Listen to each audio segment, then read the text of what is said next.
ખેત પેદાશોના સારા ભાવ માટે જાણીતા જામનગરના હાપા માર્કેટિંગ યાર્ડમાં મોટી સંખ્યામાં ખેડૂતો જુદા જુદા જણસો વેચવા માટે આવતા હોય છે.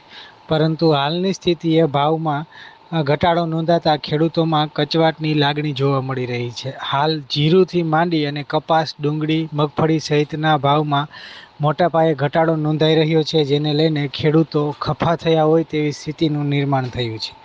આજે જામનગરના આ હાપા માર્કેટિંગ યાર્ડમાં 1246 જેટલા ખેડૂતો જુદી જુદી જણસો વેચવા માટે આવ્યા હતા, જેને લઈને યાર્ડમાં 55,192 મણ જણસો ઠલવાઈ હતી. જોકે મગફળી, કપાસ સહિતના પાકોના ભાવમાં મોટા પાયે ઘટાડો નોંધાતા ખેડૂતોમાં ચિંતાનો માહોલ જોવા મળી રહ્યો છે.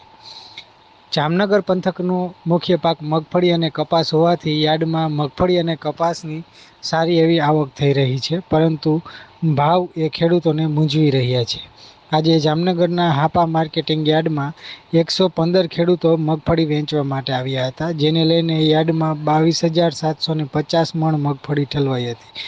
જોકે એક સમયે 2200 રૂપિયા મણ પહોંચી ગયેલ મગફળીને હાલ 1150 રૂપિયાથી માંડી 1385 રૂપિયા જેટલો જ ભાવ બોલાયો હતો. સાથે સાથે એરંડા ઉપરાંત રાયડો, લસણ, કપાસ, જીરું સહિતના જણસોની આવક થવા પામી હતી. જેમાં લસણના ભાવની વાત કરવામાં આવે તો આજે 75 ખેડૂતો લસણ વેચવા માટે આવ્યા હતા, જેને લઈને યાર્ડમાં 5,832 મણ લસણની આવક થઈ હતી અને તેના ભાવ 2200 રૂપિયાથી લઈ અને 3800 રૂપિયા જેવા બોલાયા હતા. સાથે જ જીરુની વાત કરવામાં આવે તો એક સમયે જીરુના ભાવ જામનગરના હાપા માર્કેટિંગ યાર્ડમાં ઐતિહાસિક કહી શકાય તેમ 12,000 સુધી પહોંચી ગયા હતા, જેમાં હાલ જંગી ઘટાડો જોવા મળી રહ્યો છે અને હાલ જીરુના ભાવ 3,200 રૂપિયાથી માંડી 7,190 રૂપિયા જેવા બોલાઈ રહ્યા છે.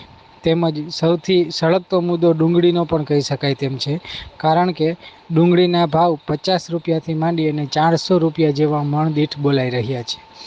ખેડૂતોએ ડુંગળીમાં તનતોડ મહેનત કરી અને તોતિંગ ખર્ચા કર્યા બાદ માત્ર 50 થી 400 રૂપિયા જેવું મામૂલી વળતર મળતા ખેડૂતોમાં ચિંતાનું મોજું ફરી વળ્યું છે.